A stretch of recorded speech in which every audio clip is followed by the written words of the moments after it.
എല്ലാവർക്കും മല്ലീസ് ഹാപ്പി വേൾഡിലേക്ക് സ്വാഗതം. ഇന്ന് ഞാൻ ഉണ്ടാക്കുന്ന സിമ്പിളായിട്ടുള്ള ഒരു ചിക്കൻ സ്റ്റൂവിൻ്റെ റെസിപ്പിയാണ്. അപ്പം, ഇടിയപ്പം, പാലപ്പം എല്ലാത്തിൻ്റെ കൂടെ കഴിക്കാനും നല്ല ടേസ്റ്റിയാണ്. ഇതിനെ 4 കപ്പ് തേങ്ങ എടുത്തിട്ടുണ്ട്. അതിൽ നിന്ന് 1.5 കപ്പ് ഒന്നാം പാലും 3 കപ്പ് രണ്ടാം പാലും എടുത്തിട്ടുണ്ട്. ചെറു ചൂടുവെള്ളത്തിൽ മിക്സിയിൽ അടിച്ചാണ് റെഡിയാക്കിയിരിക്കുന്നത്. 1.25 കിലോ ചിക്കൻ ഞാനിവിടെ നല്ലപോലെ കഴുകി വൃത്തിയാക്കി വെള്ളം കളയാനായി വെച്ചിട്ടുണ്ട്. അത് വലിയ കഷ്ണങ്ങളൊന്ന് വരഞ്ഞു കൊടുത്തിട്ടുണ്ട്. ഇനി ഒരു പാനിലോട്ട് 3 ടേബിൾ സ്പൂൺ വെളിച്ചെണ്ണ ഒഴിച്ചു കൊടുക്കാം. അതിലോട്ടൊരു 10 ഏലക്കായ്, 10 ഗ്രാമ്പു, 2 സ്റ്റാർ, 2-3 ഇല, ഒരു 3-4 കഷ്ണം കറുവാപ്പട്ട, 1/2 ടേബിൾ സ്പൂൺ മുഴുവനോടെയുള്ള കുരുമുളക്, ഇത്രയും ചേർത്ത് കൊടുക്കാം. ഈ സ്പൈസസ് എല്ലാം ആ വെളിച്ചെണ്ണയിൽ നല്ലപോലെ ഒന്ന് ചൂടാക്കിയെടുക്കാം. സ്പൈസസ് എല്ലാം എണ്ണയിലൊന്ന് മൂത്ത് വന്നു കഴിയുമ്പോൾ നമ്മൾക്കതിലോട്ട് 2 ടേബിൾ സ്പൂൺ ഇഞ്ചി ചെറുതായി അരിഞ്ഞത്, 2 ടേബിൾ സ്പൂൺ വെളുത്തുള്ളി ചെറുതായി അരിഞ്ഞത്, ഒരു 10 പച്ചമുളക് അരിഞ്ഞതും കൂടി ചേർത്ത് കൊടുക്കാം. അധികം എരിവില്ലാത്ത മുളകായതുകൊണ്ടാണ് ഞാൻ 10 എടുത്തത്. എരിവുള്ളതാണെങ്കിൽ 6 മതിയാകും. നമ്മളിതിൽ മുളക് പൊടിയൊന്നും ചേർത്ത് കൊടുക്കുന്നില്ല. അതുകൊണ്ട് പച്ചമുളകും കുരുമുളക് പൊടിയുമാണ് ചേർത്ത് കൊടുക്കുന്നത്. അതുകൊണ്ട് ആവശ്യത്തിന് പച്ചമുളക് ചേർത്ത് കൊടുക്കണം. ഇപ്പോൾ ദാ ഇഞ്ചിയും വെളുത്തുള്ളി നല്ലപോലെ ഒന്ന് വഴന്നു വന്നിട്ടുണ്ട്. ഒന്ന് പച്ചമണം മാറി സോഫ്റ്റായി കിട്ടിയാൽ മതി. അതിലോട്ട് 3 മീഡിയം സൈസ് സവോള കനം കുറഞ്ഞ് സ്ലൈസ് ചെയ്താണ് ഇട്ട് കൊടുക്കുന്നത്. സവോള കൂടി നമുക്ക് നല്ലപോലെ ഒന്ന് വഴറ്റിയെടുക്കാം. സവോള പെട്ടെന്നൊന്ന് വഴന്ന് കിട്ടാനായിട്ട് 1/2 ടീസ്പൂൺ ഉപ്പ് കൂടി ചേർത്ത് കൊടുക്കാം. ഉപ്പും കൂടി ചേർത്ത് സവോളയൊന്ന് വഴറ്റിയെടുക്കാം.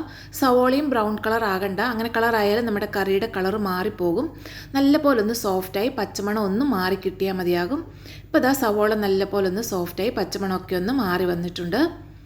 ഇനി ഇതിലോട്ട് നമ്മൾ കഴുകി വൃത്തിയാക്കി വെച്ചിരിക്കുന്ന ചിക്കൻ ചേർത്ത് കൊടുക്കാം. ചിക്കനിലെ വെള്ളം മുഴുവനായിട്ടും പറ്റുന്നത്രയും കളയാൻ നോക്കണം. അല്ലെങ്കിൽ ചിക്കനിൽ നിന്ന് ഒത്തിരി വെള്ളം ഇറങ്ങിയാൽ നമ്മുടെ കറി ഒത്തിരി ലൂസായി പോകും. അതുപോലെ അതിൻ്റെ ടേസ്റ്റും മാറിപ്പോകും. ഇനി ചിക്കൻ ഇട്ട് കൊടുത്ത വഴി അടച്ചു വെച്ച് വേവിക്കരുത്. ഇതുപോലൊരു 4-5 മിനിറ്റ് സമയം ഇളക്കി കൊടുത്ത് ചിക്കൻ ഒരു വൈറ്റ് കളർ ആകുന്നിടം വരെ നമുക്കിതുപോലൊന്ന് ഇളക്കി കൊടുക്കണം. ഇടയ്ക്കിടയ്ക്കൊക്കെ ഒന്ന് ഇളക്കി കൊടുത്താൽ മതി. ഒരു 4-5 മിനിറ്റ് സമയം കൊണ്ട് ചിക്കൻ ഇതുപോലെ നല്ലൊരു വൈറ്റ് കളറായിട്ട് വരും. ഇപ്പോൾ അതാ ചിക്കൻ്റെ കളറെല്ലാം മാറി നല്ലൊരു വെള്ള കളറിലായി വന്നിട്ടുണ്ട്.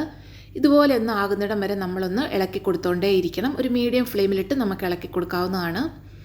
ഇനി ഇതിലോട്ട് ഞാൻ 2 ടേബിൾ സ്പൂൺ കുരുമുളക് ഒന്ന് ക്രഷ് ചെയ്താണ് ഇട്ട് കൊടുക്കുന്നത്. മിക്സിയുടെ ജാറിൽ ഒന്ന് പൾസ് ചെയ്തെടുത്തത്. 1/2 ടീസ്പൂൺ ഗരം മസാലയാണ് ചേർത്ത് കൊടുക്കുന്നത്. ഇനി 2 ക്യാരറ്റ് അരിഞ്ഞതും 2 ചെറിയ ഉരുളൻകിഴങ്ങാണ്, അതും കൂടി ചേർത്ത് കൊടുക്കാം. വലുതാണെങ്കിൽ 1 മതി പൊട്ടറ്റോ. ഇനി ഇതിലോട്ട് കുറച്ച് കറിവേപ്പില കൂടി ചേർത്ത് കൊടുക്കാം. അതിലോട്ട് നമ്മൾ എടുത്തു വെച്ചിരിക്കുന്ന രണ്ടാം പാൽ ഒഴിച്ചു കൊടുക്കാം. ഇനി ഇതിലോട്ട് 1 ടീസ്പൂൺ ഉപ്പ് കൂടി ചേർത്ത് കൊടുക്കാം. ഇപ്പോൾ 1.5 ടീസ്പൂൺ ഉപ്പ് ചേർത്ത് കൊടുത്തിട്ടുണ്ട്. നോക്കിയതിന് ശേഷം ഇനി വീണ്ടും വേണമെങ്കിൽ ചേർത്ത് കൊടുത്താൽ മതി. എല്ലാം കൂടി ഒന്ന് മിക്സ് ചെയ്തതിന് ശേഷം നമുക്കിത് അടച്ചു വെച്ചൊന്ന് വേവിച്ചെടുക്കാം. ഒരു 8-10 മിനിറ്റ് കൊണ്ട് ഇത് വെന്ത് കിട്ടും. കാരണം നമ്മൾ ചിക്കൻ കുറേ സമയം ഒന്ന് വഴറ്റിയെടുത്തതാണല്ലോ, അതുകൊണ്ട് പെട്ടെന്ന് തന്നെ വെന്ത് കിട്ടും. ഇപ്പോൾ ഇതാ നല്ലപോലെ തിളയെല്ലാം വന്നിട്ടുണ്ട്. ഒന്ന് ഇളക്കി ഇട്ട് കൊടുക്കാം.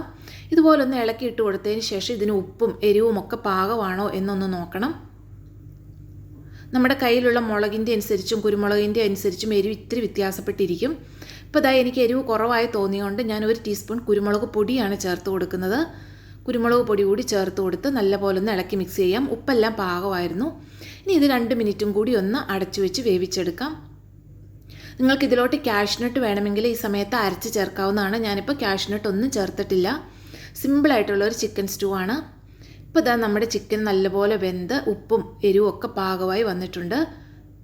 അതിൻ്റെ കൺസിസ്റ്റൻസിയൊക്കെ നല്ലപോലെ പാകമായി വന്നിട്ടുണ്ട്. ഇനി ഇതിലോട്ട് നമ്മൾ എടുത്തു വെച്ചിരിക്കുന്ന ഒന്നാം പാൽ കൂടി ചേർത്ത് കൊടുക്കാം.